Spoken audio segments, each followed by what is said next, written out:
नाज़रीन आदाब अर्ज़ हैं, कैसे हैं आप? उम्मीद है अच्छे होंगे। अल्लाह ताला आपको हमेशा खुश व खुर्रम और अपनी पनाह में रखे, अपने हिफ्ज़ व अमान में रखे।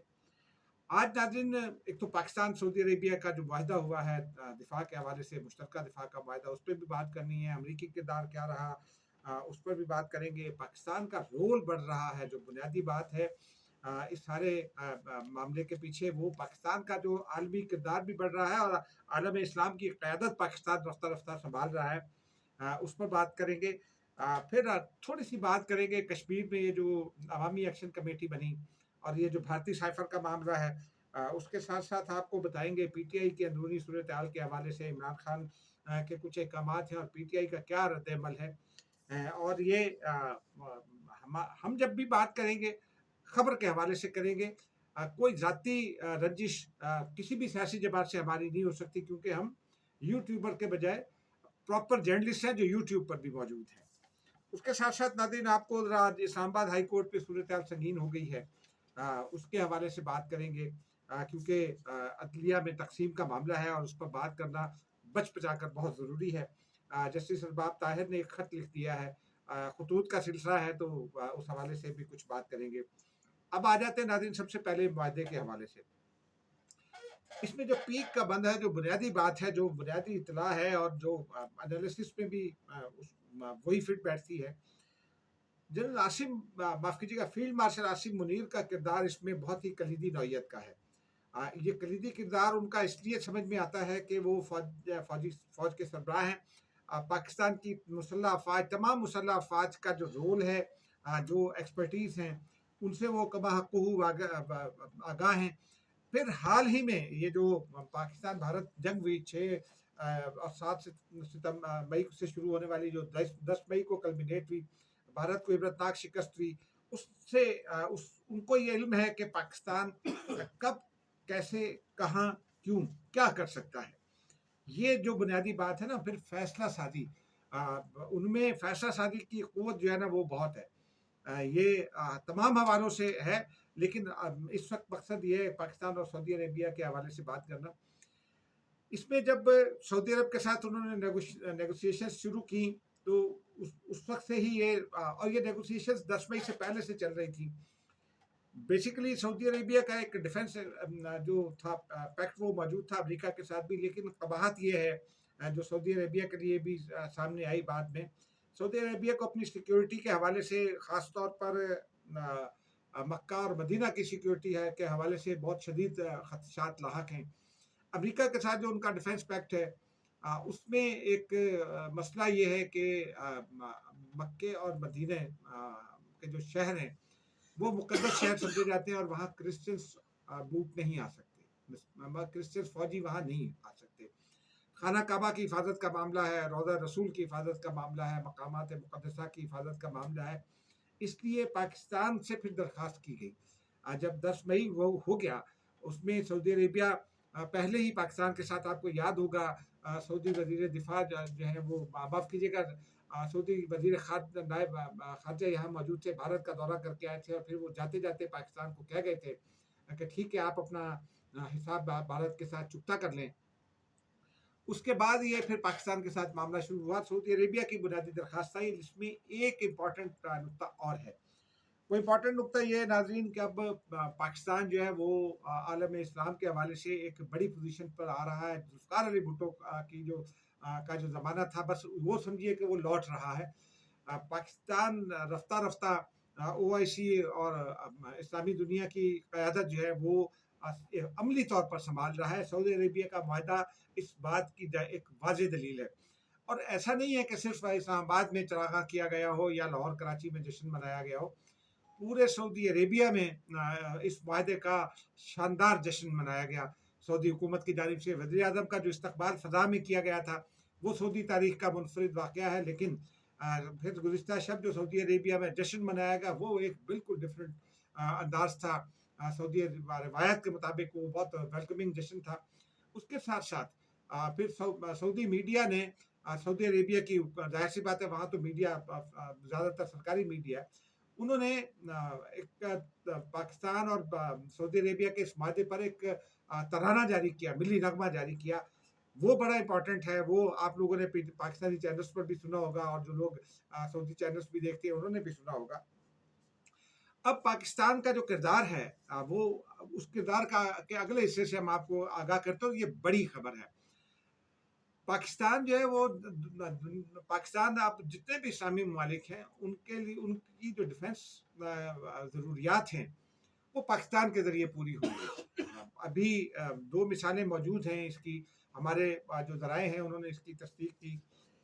پاکستان نے ایران کو چین سے 45 طیارے لے کر دیے ہیں، وہ ابھی ڈلیور نہیں ہوئے لیکن وہ رفتہ رفتہ ڈلیور ہوں گے۔ ظاہر سی بات ہے طیارہ سازی میں تھوڑا سا وقت لگتا ہے، لیکن یہ ایران اور چائنا کی ڈیل ہو گئی، اور پاکستان نے یہ ڈیل جو ہے وہ بریک کی ہے۔ اس کے ساتھ ساتھ قطر جو ہے وہ اس کے لیے، جس میں JF-17 بھی شامل ہیں، J-10C بھی شامل ہیں، دیگر طیارے بھی شامل ہیں، وہ مزید 35 طیارے جو ہے وہ قطر حاصل کرے گا پاکستان کے ذریعے۔ اور اس میں اب ایک نئی اطلاع بھی سامنے ہے جس کی کل تصدیق یا تردید ہو سکے گی، لیکن اطلاع موجود ہے، وہ اطلاع آپ کو دے دیتے ہیں کہ سعودی عربیہ کے بعد چونکہ UAE کو بھی اسی قسم کے خطرات کا سامنا ہے اسرائیل سے، اور قطر کو تو ہے ہی آلریڈی، تو یہ دونوں ممالک بھی پاکستان سے معاہدے میں دلچسپی رکھتے ہیں۔ اب یہ کہاں جا کر بات ختم ہوتی ہے اس کا کچھ اندازہ کل ہوگا، کچھ آگے چل کر ہوگا، لیکن ایک اور بنیادی بات ہے جو میں نے ڈپلومیٹک سرکلز میں آج تھوڑا سا لوگوں سے رابطے کیے، ان کا یہ کہنا ہے کہ اس وقت دنیا میں دو ہی ممالک ہیں ایسے جو اسرائیل کو روک سکتے ہیں۔ ایک امریکہ ہے، وہ امریکہ اسرائیل کو اپنے تعلقات کی بنیاد پر روک سکتا ہے، لیکن اسرائیل جو ہے وہ نہیں رک رہا امریکہ سے۔ اب پاکستان ہے، تو پاکستان جو ہے اسرائیل کو جواب دینے کی پوزیشن میں، اسی لیے پاکستان سے وہ خائف بھی ہے۔ اور امریکہ اور سعودی عرب کا جو معاملہ ہے، جو فیکٹ ہونے کے باوجود سعودی عربیہ پاکستان کی جانب آیا، ایک تو وہ وجہ ہے جو میں نے آپ کو بتائی، دوسری وجہ یہ ہے کہ امریکہ سعودی عربیہ کی جو ضروریات ہیں ان پر تو شاید پورا اترتا ہو، لیکن ان کے برے وقت میں ان کے ساتھ جو ہے نا قطر کے ساتھ نہیں کھڑا ہوا، تو اس بات نے بھی جو ہے نا وہ سعودی حکومت کو پاکستان کی جانب اپنا رخ موڑنے پر مجبور کیا۔ اب اللہ خیر کرے گا، آگے انشاءاللہ پاکستان کا رول بڑھتا چلا جا رہا ہے، بھارت کا رول جو ہے نا وہ اب دنیا میں کم ہوتا چلا جا رہا ہے، اس کی ایک وجہ یہ بھی ہے۔ کل بات کریں گے کہ امریکہ کیسے اسلامی دنیا کیوں مایوس ہو رہی ہے، اس کی جو دیگر وجوہات اس پر کل بات کریں گے۔ اب چلتے ہیں ناظرین آگے۔ اس معاہدے کے بعد جو ہے وہ وزیر اعظم آج لندن کے لیے روانہ ہوئے ریاض سے۔ ابتدائی طور پر تو ان کو براہ راست برطانیہ پہنچنا تھا اور وہاں ان کا اسٹاپ ہوا تھا، اس کے بعد انہوں نے نیو یارک روانہ ہونا ہے۔ وہاں کیا ایکٹیویٹی ہونی ہے یہ خفیہ رکھی جا رہی تھی، لیکن چونکہ درمیان میں نواز شریف صاحب علاج کے لیے گئے اور وہ جنیوا میں ہیں ڈاکٹر کو دکھانے کے لیے، تو وزیر اعظم نے 2.5 گھنٹے کا اسٹاپ اوور کیا اور پھر نواز شریف کو بھی اعتماد دے لیا اس ساری ڈیل پر۔ اور اس کا ایک مطلب اور بھی ہے، وہ بھی انشاءاللہ اس پہ کل بات کریں گے، وہ پولیٹیکل مطلب ہے۔ اب پولیٹیکل مطلب کی بات آئی ہے تو چلیے پاکستان کی داخلی سیاست پر بھی بات کر لیتے ہیں۔ PTI جو ہے وہ عمران خان یہ کہہ رہے ہیں کہ احتجاج کریں، اور 27 کا جلسہ اور پھر 29 کو احتجاج کا پروگرام بنایا ہے PTI نے۔ عمران خان نے ایک بڑا ہی ڈیروگیٹری قسم کا یا کنٹروورشل ٹویٹ کیا تھا، اس پر بھی بات پارٹی کے اندر ایک کھپ پڑی ہوئی ہے، کیونکہ پارٹی جو ہے وہ عمران خان کے لیے تحریک کھل کر نہیں چلانا چاہتی۔ میری کئی لوگوں سے بات ہوئی، وہ یہ کہتے ہیں کہ لوگ تو اب نکلتے نہیں ہیں تو ہم کیا کریں، ہم کیسے تحریک چلائیں۔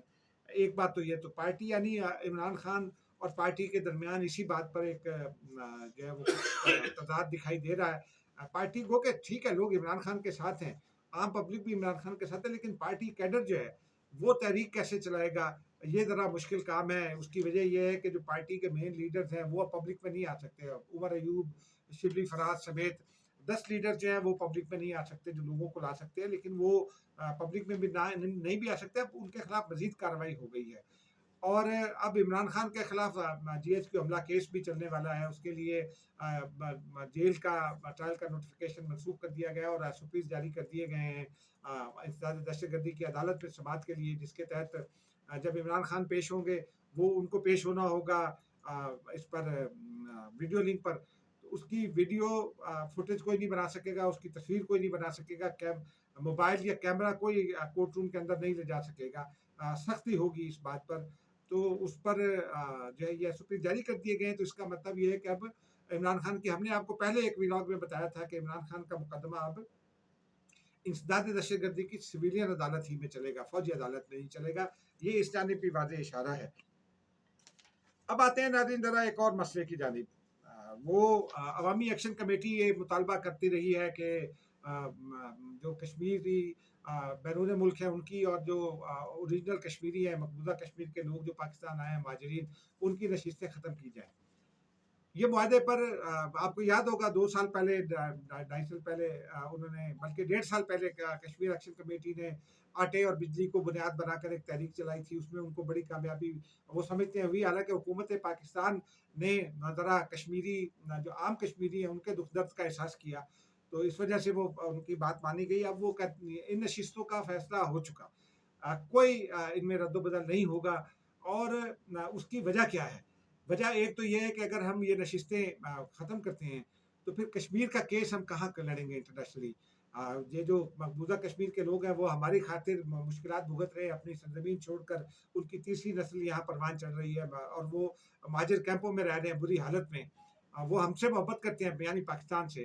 तो लेकिन उसके साथ-साथ तो कश्मीर एक्शन कमेटी की जो क़यादत है, उसके अब जो भारत के साथ ख़त-ओ-किताबत है, उसे भारतीय सैफर का नाम दिया गया है। वो भी मंदिर ऐप पर आ गई है, ट्विटर पर मौजूद है वो।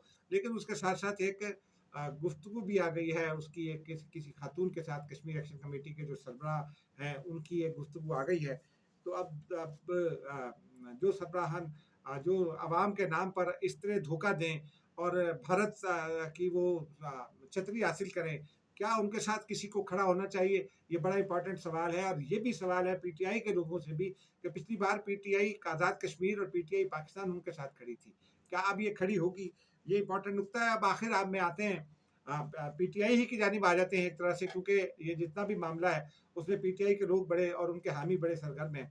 ईमान आदिल मदारी का एक मुकदमा है जस्टिस अरफात लोगर के खिलाफ। उन्होंने एक जस्टिस सुमन रिफत इम्तियाज जो है, वो जो हिरासमेंट कमेटी की सरबराह है, वो इस्लामाबाद हाई कोर्ट में। अच्छा, वो अथॉरिटी भी थी कमेटी कायम करने की, कि वो जब चाहे जो कंप्लेंट की नौयत हो तो फिर वो कायम कर सकती हैं। उनको उन्होंने खत लिखा और जस्टिस डोगर पर हरासमेंट का इल्ज़ाम आयद किया। लेकिन जो कमेटी का तरीक़ाकार है, जो रिवायत है, वो ये होती है कि 2 दिन तक का उसका दरख़्वास्त का जायज़ा लिया जाता है, उसके बाद कमेटी बनाई जाती है। इतना ये है कि जस्टिस इम्तियाज़ साहिबा ने बहुत जल्दी की और फ़ौरन कमेटी बना दी। अरबाब ज़ाहिर से पता नहीं इजाज़त ली या नहीं, लेकिन उन्होंने भी आज खत लिखा और उन्होंने बहुत सारे अपने तफ़सीलात सामने रखे हैं। लेकिन गड़बड़ ये हो रही है कि पीटीआई के हामी लोग जो हैं, वो मुसलसल इस्लामाबाद हाई कोर्ट में तक़सीम की साजिश कोशिश कर रहे हैं। उसमें हमने देखा था कि बाबर सत्तार ने काबीना के फैसले को देखे बगैर चेयरमैन पीटीआई को भी नौकरी से निकालने का हुक्म दे दिया था। आज वो फैसला वापस हो गया, क्योंकि जो डिप्टी अटॉर्नी जनरल है, उन्होंने रिकॉर्ड पेश किया अदालत में और ये बताया कि कैबिनेट जो है वो पहले फैसलों को ख़त्म करके नए रूल्स बना चुकी थी। अब ऐसा होता रहेगा अदालतों में, तो फिर आम साइल कहाँ जाएगा और किस अदालत पर एतमाद होगा? ये बुनियादी सवाल है जजिस के भी सोचने का, और ईमान मदारी और दीगर लोगों के भी सोचने का। खुदा हाफ़िज़।